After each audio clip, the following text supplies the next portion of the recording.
173 years ago, a race started off Cowes on the Isle of Wight that's still being talked about.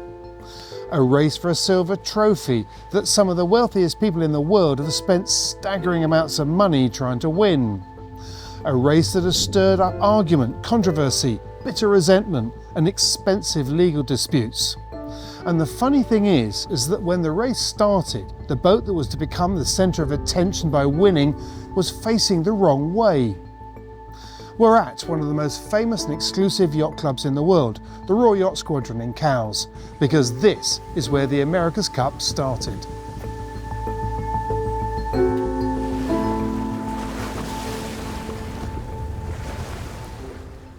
But despite facing the wrong way at the start, the Yacht America took the British host by surprise and won the £100 Cup.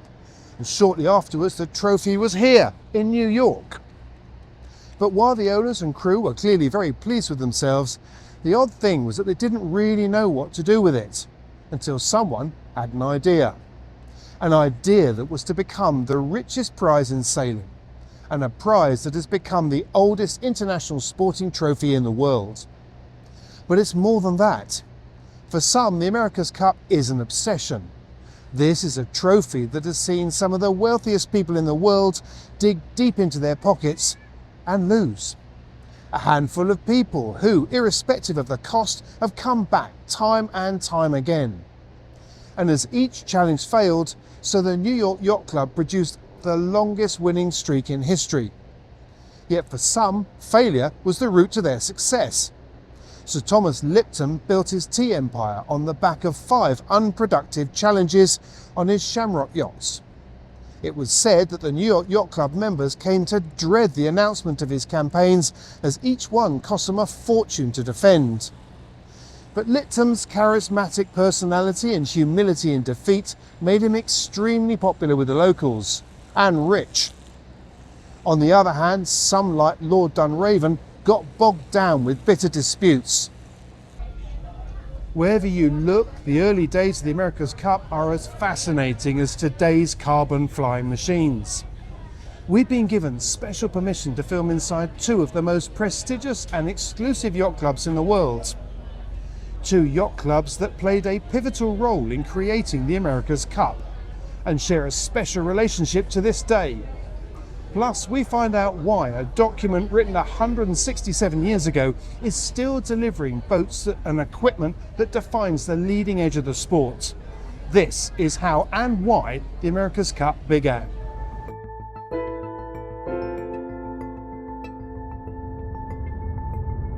What was America doing pointing the wrong way at the start of the race?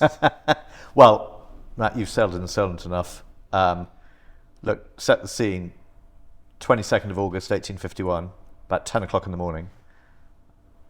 Not much breeze and tides on the turn. The race, of course, was going clockwise around the Isle of Wight. Generally speaking, nowadays we sail anti-clockwise round. So as the tide turned, the boats that were already at anchor, because there was no breeze, were trying to get their timing right, such that they lifted their anchor, got away on the tide. Unfortunately for the America, either the anchor jammed or they didn't get it up in time, we don't know, but it resulted in the boat pivoting around its own anchor and facing in the wrong direction as the rest of the fleet sailed away or really drifted away on the tide. So good lesson, never give up in yacht racing. No, well, it didn't take them very long to catch up, did it?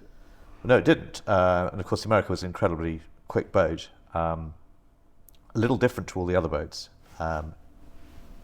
very much capable of pointing better upwind. It was very quick downwind. Reaching didn't seem to make that much difference around the back of the island. Reasons for that, well, different hull form. The sail plan was different as well. She had a bigger main and smaller ancillary sails and more of them. The other difference with her is that she had cotton sails. All the other boats had flax sails. And they were flatter as well, I think, when I remember. That's right. Yes, flatter cut sails. And clearly that gave her better upwind performance, better pointing, and as I said, very quick in the light airs, which came to pay off in the final stages of the race. Just going back to the first bit of the race, there was controversy set right from the start, wasn't it? Going around the NAB tower and a sort of confusion over the sailing instructions. As always, interpretation of the rules, that's the America's Cup for you. So in those days, there was a lighthouse where we now have the NAB tower. So that's at the eastern end of the island, sort of off Bembridge. To be fair, it was an implied protocol that boats sailed around the outer side of the lighthouse, but it didn't actually specifically say that in the sailing instructions. So the America and actually a couple of other boats sailed inside the NAB tower. A protest did ensue, of course, that they hadn't sailed the proper course. In the end, it was rejected, and that was probably one of the first pieces of arguments over rules in the America's Cup. Believe me, there were going to be many more to come. Yeah, controversial right from the start as well. And there was also concern over the boat, wasn't it? Because America was quite a shock to the system over here. People were quite surprised at how quick it was.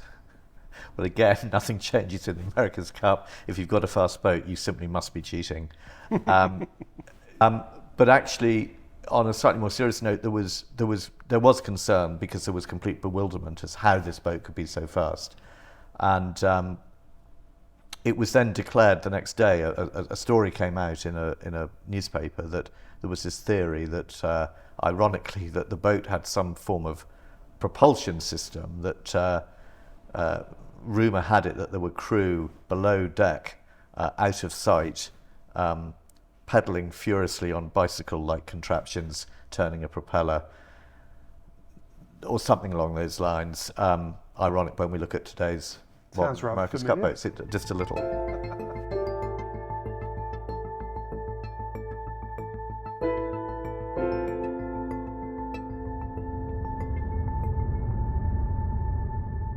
It all started with Queen Victoria and Prince Albert, who organized the famous and great exhibition, the world's first true international exposition.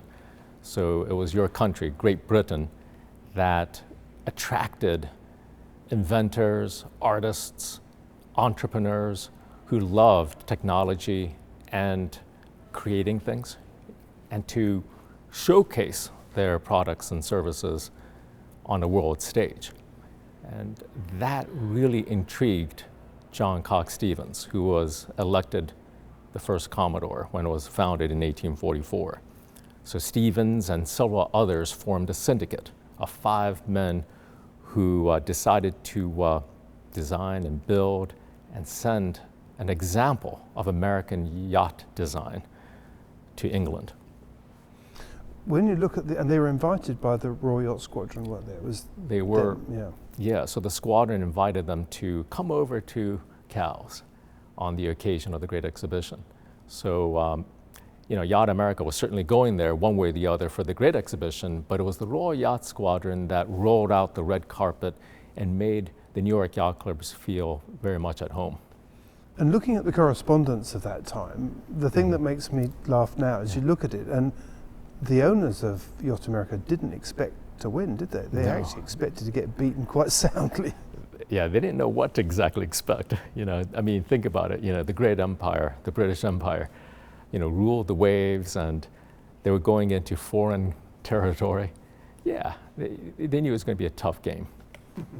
As Brits, we know the story very well. Those that have followed it know the story of that famous race around the Isle of Wight. We know that it's contentious. We know that there are all kinds of issues over the sailing instructions, of what the tide may or may not have been doing.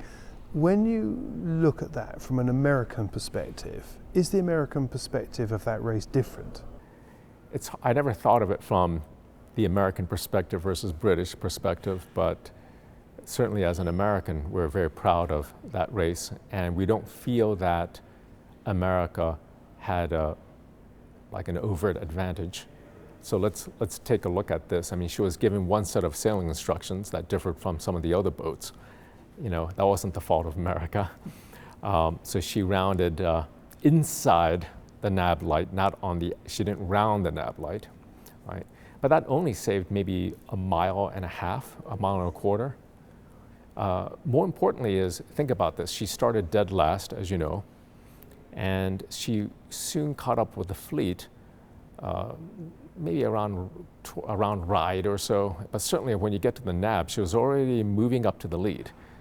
And then she took the lead at the nab and started to tack, towards St. Catherine's Point.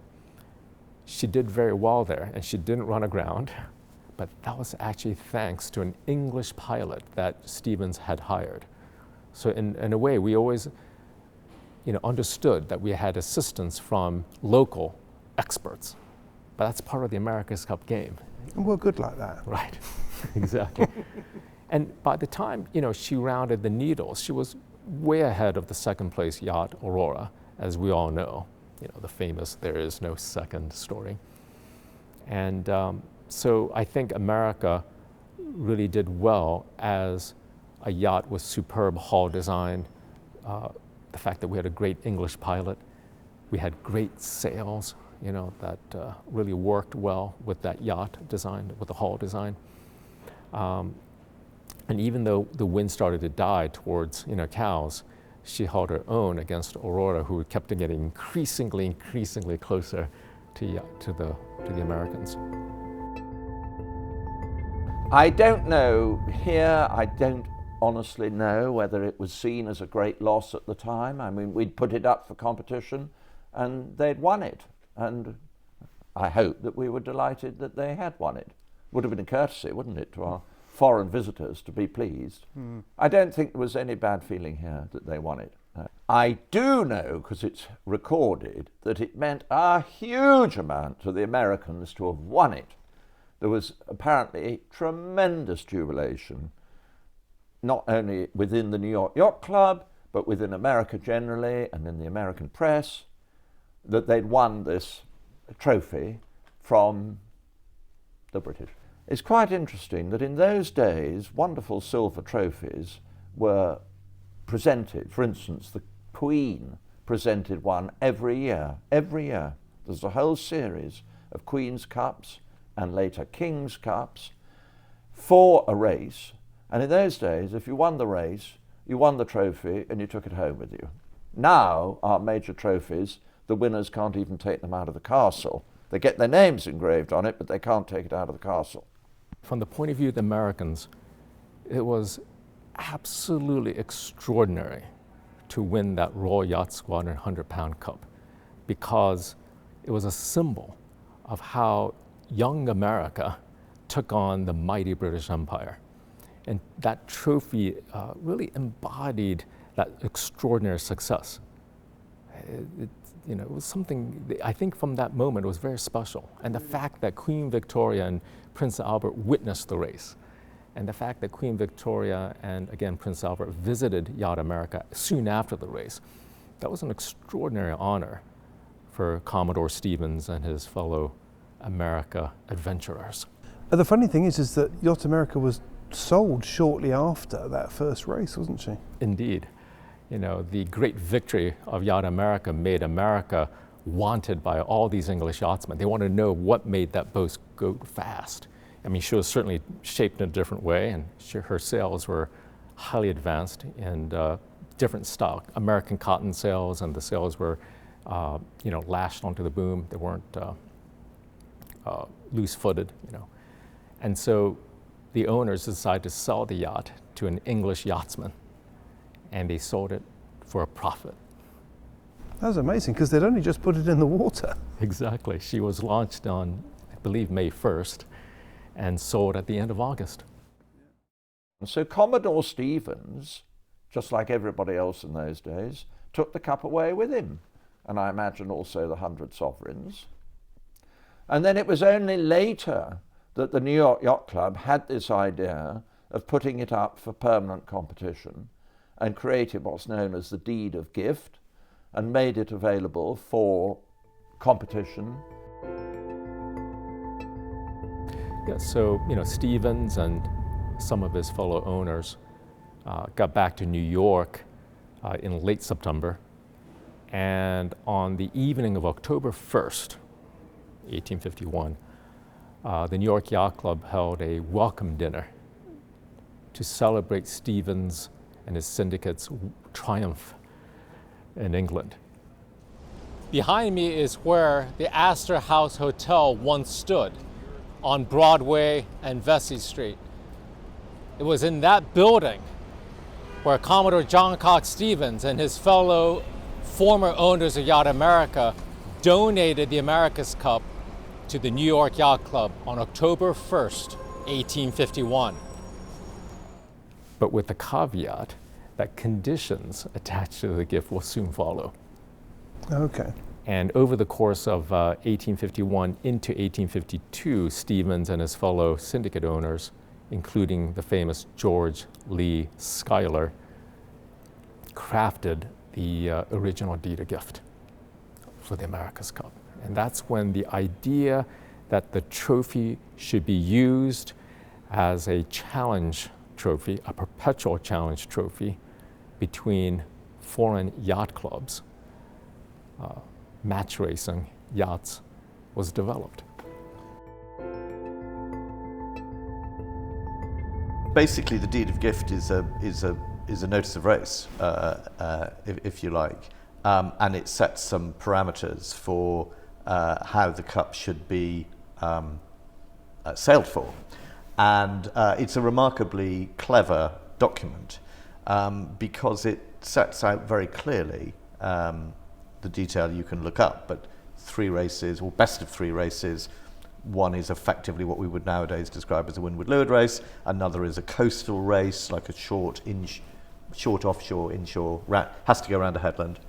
And then the third race, if required, is a sort of triangular course.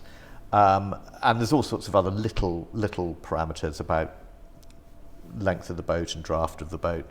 Draft of the boat being restricted because you have a coastal race. You don't want something with too shallow a draft because it could cut a corner. But where the document is really clever is it then, having set out all the rules, basically says, however, if the challenger and the defender choose to do something different, they're perfectly entitled to do that, provided they both agree. And that's a very important kernel to the relationship between a defender and a challenger of record. For reasons we don't know, even though the deed of gift was completed in May of 1852, Stevens, for whatever reason, did not forward it to the club. Lost to history. But several years later, Commodore Stevens died in the summer of 1857, and a month or two afterwards, George Schuyler attended a New York Yacht Club meeting and presented his copy of the deed of gift, finally. And the club accepted that deed of gift. And so July 9th, 1857 is the official start, if you will, of the America's Cup as a challenge trophy between foreign yacht clubs. A few weeks later, the New York Yacht Club sent an invitation to over 20 yacht clubs, Royal Yacht Squadron, of course, and many others. But given the fact that at that time, the wide gulf of the Atlantic didn't make it easy for challengers to say, you know what, let's go over to New York and go for the cup. Sadly, you also had the American Civil War, the tragic, several-year war from 1861 to 65 that consumed the United States. So that intervened. And then after the war, you started to have the good times come back, if you will. The war is over. The New York Yacht Club and many other clubs in England started to prosper again. Yachts were built in larger numbers, especially fine, fast schooners. Finally, James Lloyd Ashbury of the Royal Thames Yacht Club made his challenge. And that's why we get all the way to 1870 for the first match.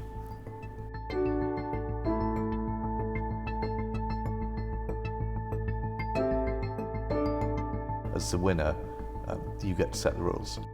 There were tens of thousands of spectators lining the hills. It gives profile to the squadron, doesn't it? A floating city of 20,000 spectators. And this building has 2 connections among many to the New York Yacht Club. So we're on a bit of a roll, and I think we just need to keep going until we get where we need to get to.